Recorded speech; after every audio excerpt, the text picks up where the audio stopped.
YouTube channel. If you haven't entered my contest yet, go ahead and enter the contest. I'll leave a link up there.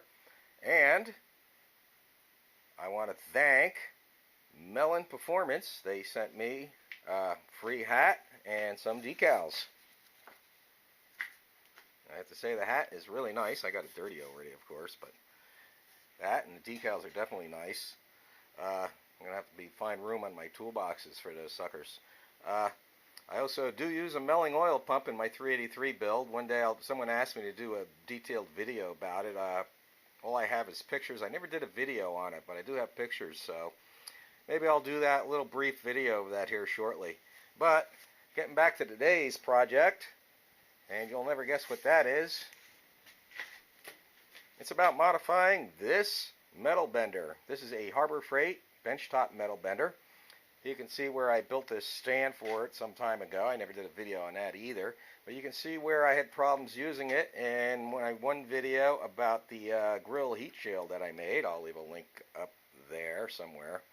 And what happens is when you push this back, especially the heavier gauge metal, no matter how much you clamp this down, because what you do is you use C-clamps, a bunch of C-clamps to clamp it down, and this tends to push back like this. I don't know if you can see that. I'll see if I can, I'll exaggerate it a little bit here, but you can see where it moves back, and it'll do that, and you'll end up with a bad bend.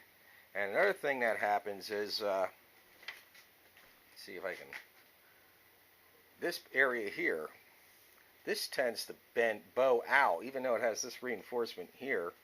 Really, this is just a piece of angle iron, and it really needs a reinforcement right along this edge here to keep it from bending out. So I'm going to add more reinforcement there, and to keep this from moving, I am going to drill holes on the end and somewhere right about there, and use these bolts. I'll put them through and I'll weld the nuts underneath so they're stationary. The bad thing about those nuts is I won't be able to use the full width, and by having bolts here, when I do a smaller piece, I'll be able to bolt it closer to the center. And I'll still probably have to use C-clamps in certain cases, like if I put a large piece of sheet metal in here and bolts here, I'm still going to have to use C-clamps in the middle, but it'll still won't move back as much. It'll be a lot more firmly planted. And that's what my project is today. It should be pretty simple. Basically, I hope it's simple. Everything that I do is that simple ends up turning out to be complicated. So basically, I'll take this piece and I'll unbolt this from the stand and take it all out to the garage where my milling machine lathe is, and pop some holes in it, then bring it back down here and weld it all up, and hopefully that will go well. So I guess I'll get started here. Okay, I'm out in the shop, and I'm going to have to reconfigure my shop task, or basically it's a lathe milling machine combined. Unlike a Bridgeport or a nailing type of milling machine or drill press, this bed does not go up and down. It's fixed. So basically all I have is that distance there, and that's not going to provide me enough distance to drill that with the drill bits that I have. I don't have any stubby drill bits, and the way I'm going to mount this isn't going to really work well in this vise anyway. So I'm going to have to break this sucker down and configure this to fit on here, which isn't really too big a deal, but I'll get to work on that. Okay, I got it set up. I got the vise off. I got this set up. I don't know if you can see that there. I'll see if I can get this camera off. And I bolted it back there, and I used a machinist block under here to hold it up, and I got it level all the way across, within like 1/1000 of an inch. It's really good considering how much effort I put into it. And now I need to go and figure out where I'm going to put my holes, which ain't too bad. I'll probably just approximate somewhat. Well, a little more than approximate. I'll take some measurements. But I'll probably go exactly 1 inch. Let's see, 1 inch from the end here. Yeah, that'll be good. 1 inch from the end there. And then I'll have to unmount this, turn it around, and do the holes on this side, and I'll go 1 inch there. And it'll actually, yeah, it'll be an inch. That'll be good enough. And then for the second holes, maybe I'll just go 6 inches. 6 to 8 inches. Yeah, something like that should be about good. I'll have to break out a precision tape measure for that one. Since all these go up to 6 inches, and that's it. So if I go 6 inches, yeah, that'll work out fine. 6 inches from there, that'll be perfect. So, that being said, that's what I'm going to do. And before I do that, I am going to need to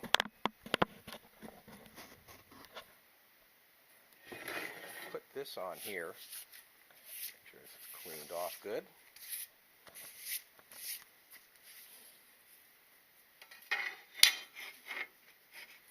And get that right about there.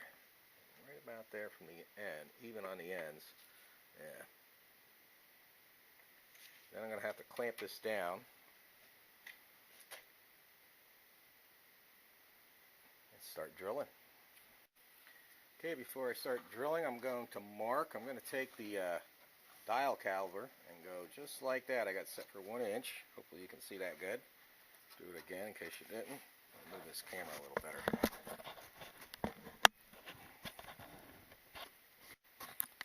Okay, I have my dial caliper set to 1 inch from the end, and to mark it, I'm just going to make a line using the dial caliper just like that.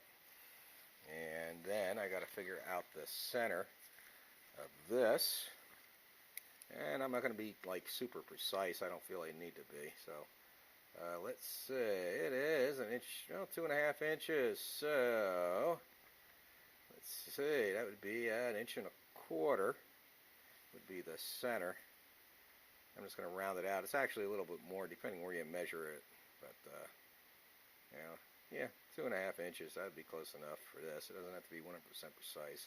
Go down to 2 1/4, which would be 1 inch and 50 thousandths. Come on, a little more, a little more. There we go. Right there. And then I'll just like that. And that's leaving a nice mark. And then I need to move this where I can get it with a hammer. Punch it.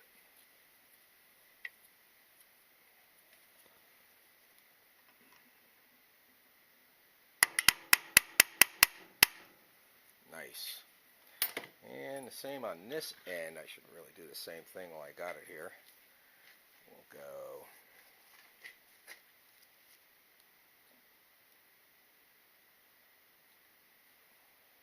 like I said, it doesn't have to be precise.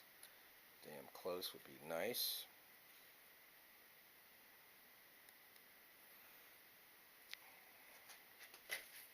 Let's set it to 1 inch.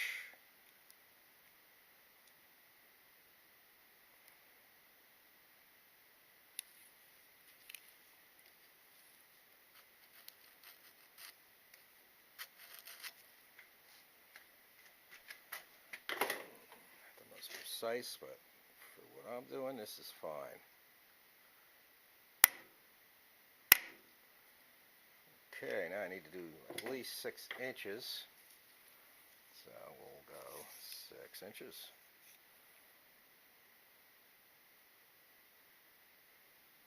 What the hell, we'll go 6 inches, well, more or less precisely. There we go. And then 6 inches from that line.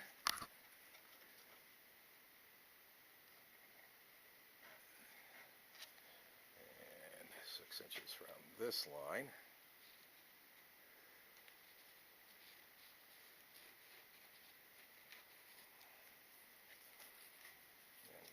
To 1.25 inches again, or 250, 1 inch, 250 thousandths. There we go. And just go like that.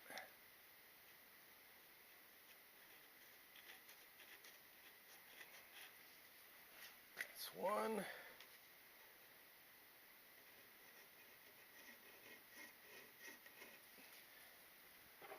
You would think I'd have some bluing dye, but I don't. I don't know why. I always forget to order some. That's that. And that's that. Yeah, that should do it.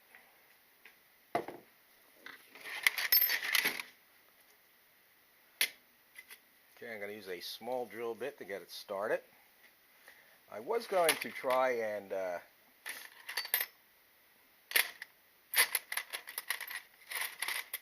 use a centering drill bit like this, and because these are much more rigid, and that makes for a more precise hole, but with this mounted in the chuck, it won't reach, so that ain't going to happen. So that being said, let me get this all mounted up.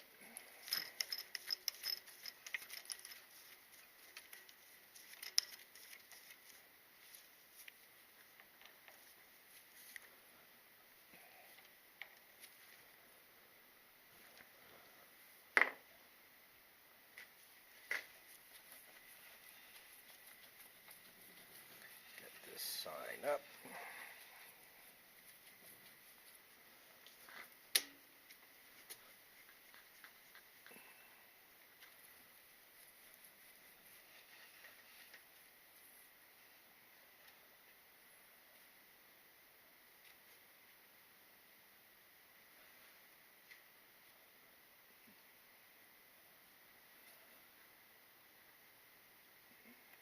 Okay.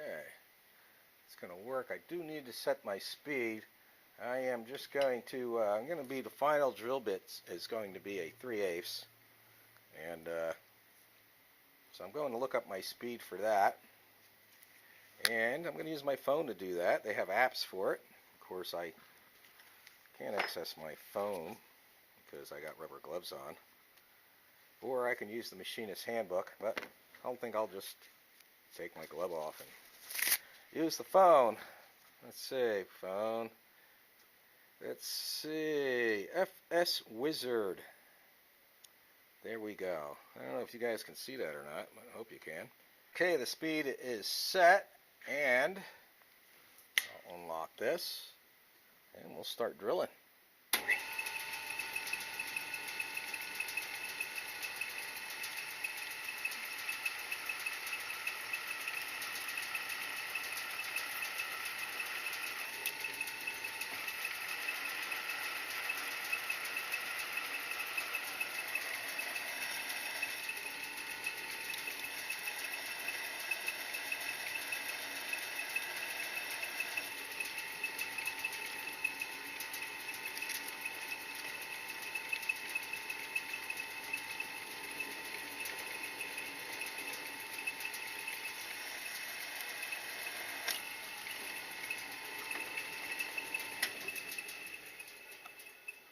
Oh, by the way, I'm not like a professional machinist, so if anyone has any tips or tricks for me and my viewers, please give it. And there are some really good YouTube videos out there, sites that give some really good machinist tricks. I'll try and leave some posts up there. And so I was a big believer in tap magic cutting fluid. And we'll move up to the 3/8 drill bit because that's the size bolt I'll be using.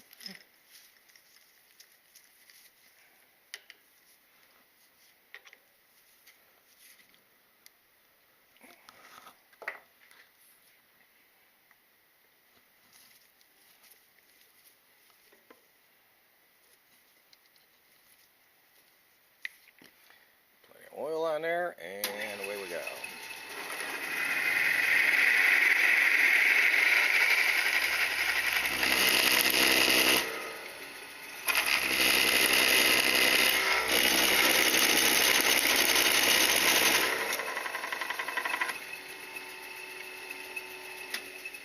And voila, there we go. Let me get my air hose and we'll blow it off.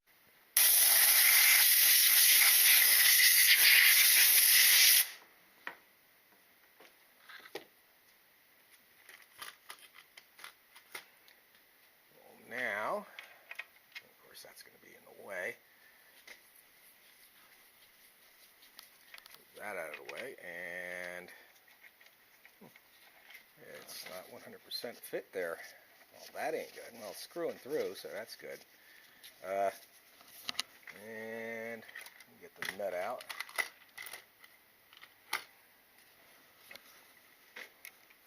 And there's plenty of room to get the nut on, which I'm going to weld on the bottom when I get it back down in the shop. So that's a good thing. In fact, since I'm doing this, I might also just tighten it down and use it as a clamp. And move on to the next hole.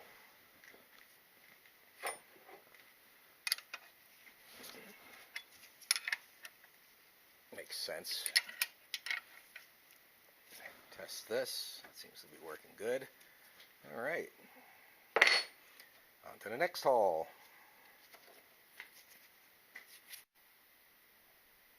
Okay, we're on to the last hole. And let's get that sucker drilled.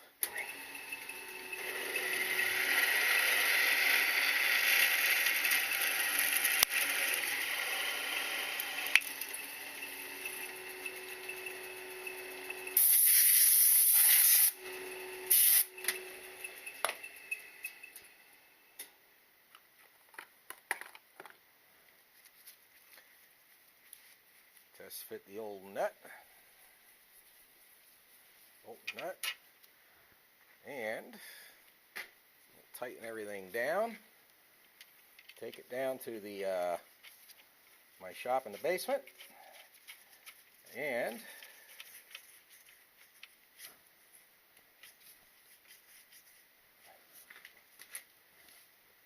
spot weld these nuts up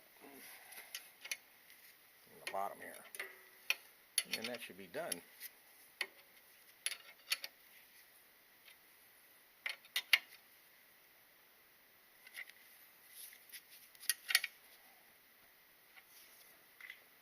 Make sure this is still good. Yep, that's good. Alright, get this sucker unmounted down to the basement, and we're good to go. Okay, I'm down in the shop in the basement. I took one bolt off. I'm going to take one bolt off at a time, and then I'm going to sand this sucker down with the flap wheel, and got a good surface for welding. I got the welder set up, so all I have to do is turn it on and make some adjustments.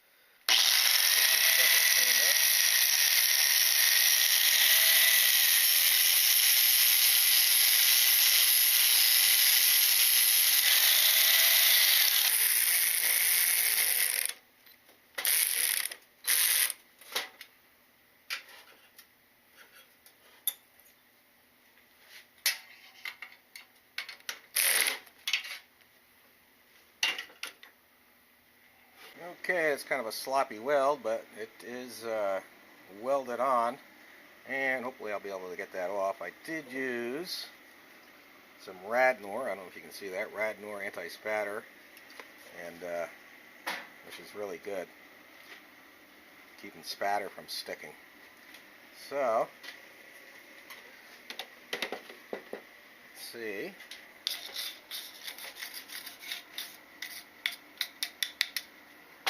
I can get that sucker off without too much fuss.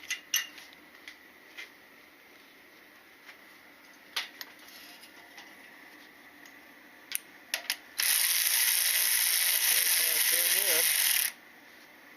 Yeah, that looks like it's going to work fine.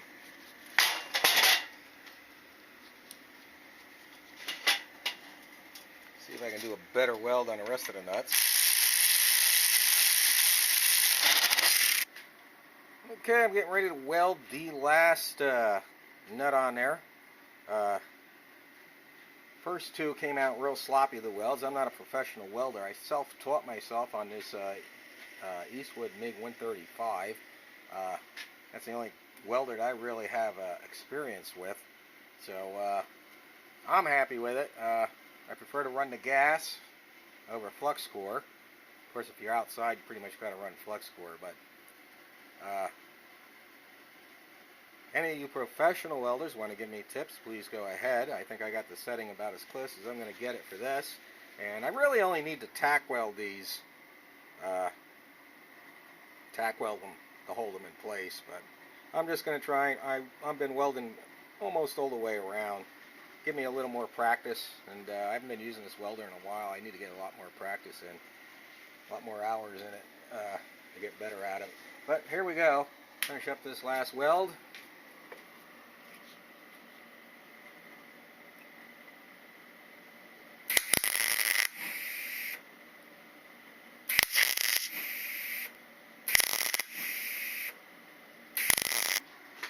I have been checking all these nuts that they come off.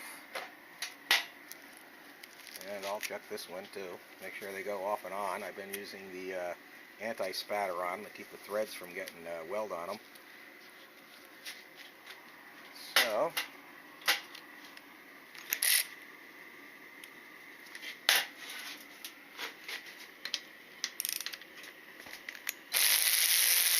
seems to be working.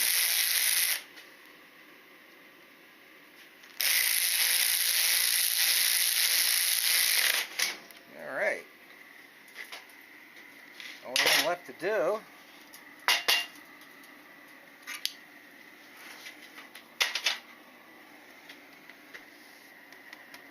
is mount this back on that pedestal. I did drop one of the nuts down in here.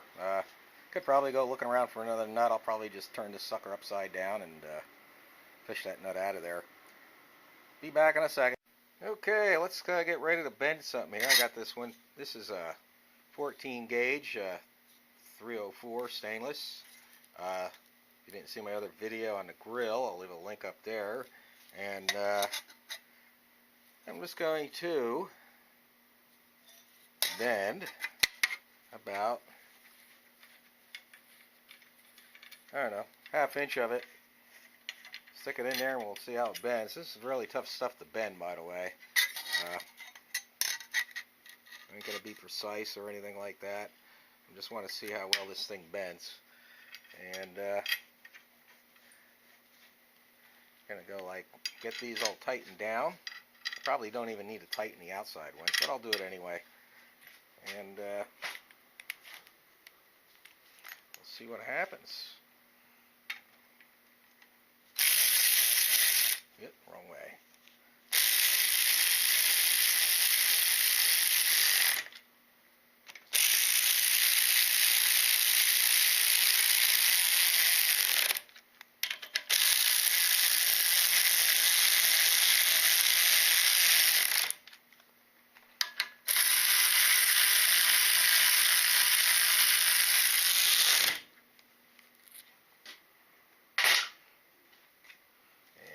Good measure. I'll stick a C-clamp right there.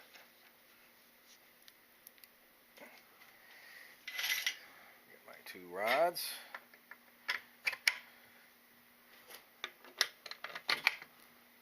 And we'll see how this goes. Okay. Tell you what, this is some tough stuff to bend. And it's bending it pretty good. You can still see. I don't know if you could see it in there. Down in there, you can see where it bends out. I'll see if I can get a light back there.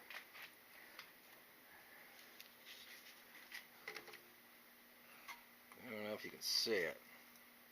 Maybe with the light, you see where it pushes out when that light's shining through, and that's why I want to add reinforcement, because you can see this is actually pushing out that way when bending thick metal like this.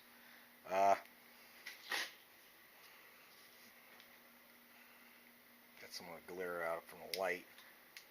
So I'm not sure what this is rated up. This might be too thick for the rating of this anyway, but still, if I'm able to bend thick stuff like that, it's a help. Bend it a little bit more here. Let's see if we can get a good 90-degree on it. We'll see how it comes out. I'll take it off and we'll see. I mean, it is a little bit more work getting putting these nuts off and on, but it does seem like a lot better product.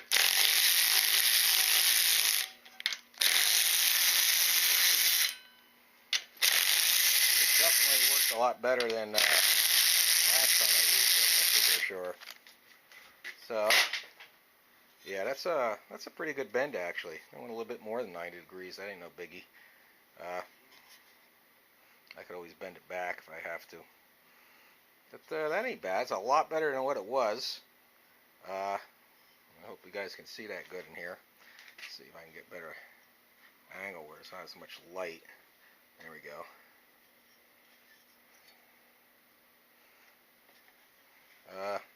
I'm happy with that. It's a lot better.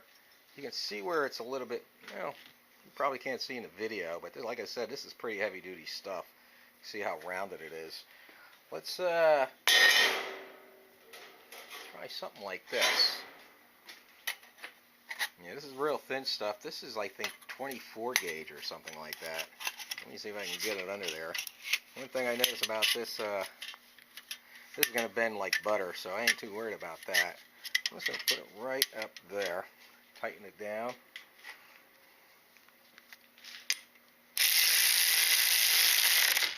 Probably don't even need to do the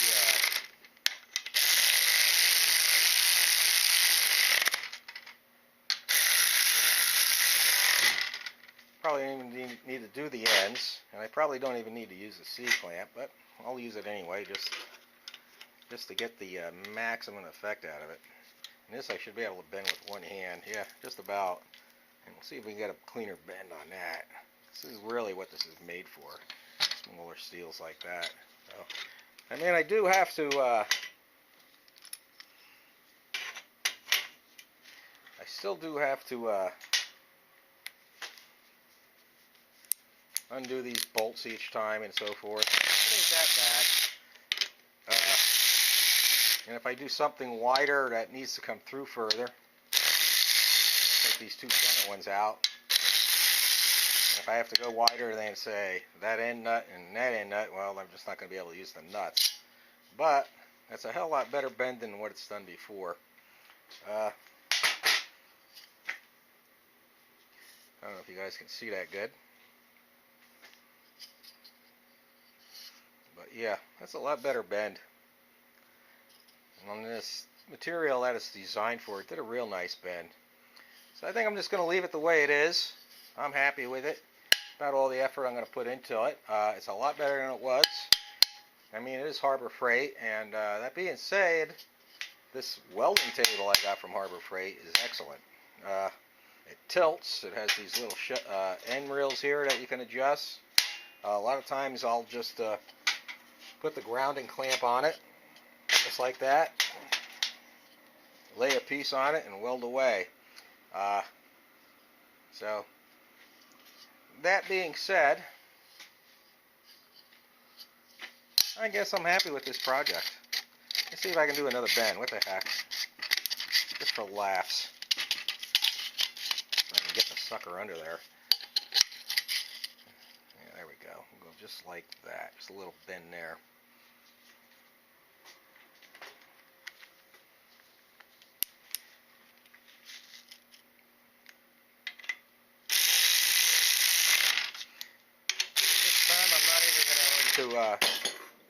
There goes my C-clamp. I'm not even going to tighten that end or that end, and I'm not going to use the C-clamp. Let's just see how it goes.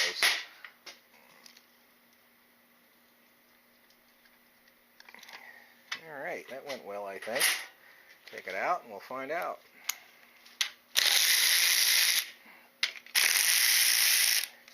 Sorry about the bad angle here when I was welding and stuff. I didn't notice it until I played it back. But yeah, they came out pretty good. That's a nice, nice square bend here and there. If I was trying to do something precise, I'd bend more stuff, but I don't want to waste my material. Material's expensive. Anybody that does any type of metalworking knows. I don't want to sit here and waste a bunch of 304 stainless. That's pretty expensive. And I want to thank, here I am dropping my C-clamps again. I want to thank one of my subscribers,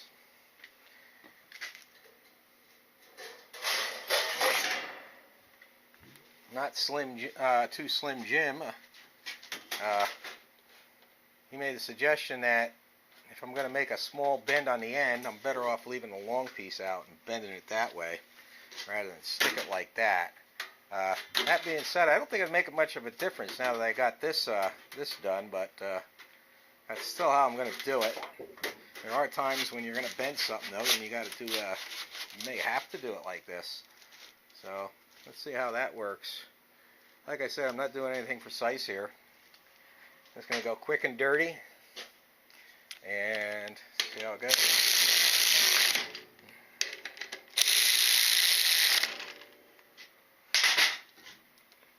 Oh, that went nice. Yeah, this is like 100% better now. I mean, this was difficult to use the other way where you just use clamps.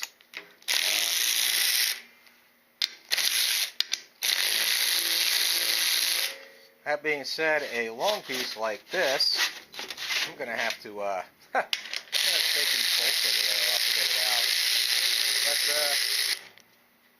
But the bend definitely came out a lot better. Let's see. Maybe I can sneak it out that way now.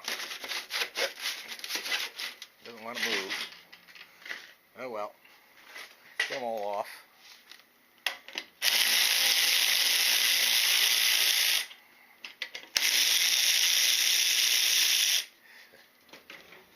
Yeah, there we go.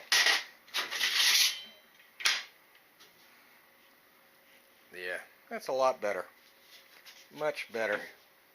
It's actually not bad considering I just eyed it up real quick.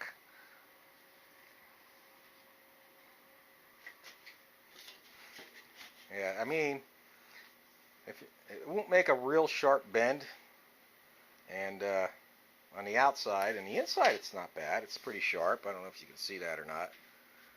But if you want a real sharp, crisp bend, let's see if I can find an example somewhere that's bent. But I don't know. Let's compare it to this. I don't know if you can see that. This thing's been around forever. I guess that ain't bad. Yeah, not bad at all. This is a bit thicker gauge. Maybe I'll try that. Yeah. I'm a hell of a lot happier with this now. And I'll probably use it a lot more now, too, because I'm happier with it. So I want to thank everyone that's subscribed to the Eugene Torto YouTube channel. I still have a contest going on. I might have mentioned that at the beginning of the video. I can't remember. But I still have that contest going on, and I have absolutely no use for those snap-on glasses. They're pint beer glasses. They're really nice. So I'll leave a description up there again if I didn't leave it at the beginning of the video. And so enter the contest. I got that. A couple of Moog coffee mugs that are pretty nice. And Jegs hats. I know everybody has those Jeg hats, but if anybody wants them, they're great for like doing welding and stuff like that. Another project that is coming up that I've been working on is the vacuum pump for the crankcase ventilation system. So far, I've sealed this up using silicone to make it sealed better. And the intake port on this one is actually right along here underneath this plastic piece. I'm sorry I don't have it off right now, but basically, of course I don't have a screwdriver handy to pop it off. Basically, let's see if I get lucky. Oh yeah, here I go. Right here was the intake port, and I took some JB weld and a little piece of sheet metal and put it in there, and a Dremel motor tool, dressed it up. And once I mount this is actually a little bit different than the one that's on there. This is actually an advanced auto rebuilt one, and this will be a future project. Basically, I'm going to make a port here, and it's going to suck the run to the crankcase ventilation system and suck the fumes out. Hopefully. I actually don't think this is going to provide enough vacuum to be effective, but we'll find out. I guess that'll be a future project, see how that works out. That'll be on my C4 Corvette. Like I said, links up there. I want to thank everybody that subscribed. I'm up to 80 subscribers. I'm actually happy with that. I mean, it ain't like a million subscribers like 717 Street Speed. Mike over there at 717 Street Speed, he hit over 1 million subscribers with a C8 Corvette. I can tell you right now, with my finances, there's no way I'm going to be getting a C8 in the future. So, that being said, subscribe, like, share. I keep trying to make a new video every week. Hopefully that will continue. Hopefully this COVID-19 will be over soon and everyone will get back to normal lives. So, once again, hope you enjoy. God bless. Have a good day.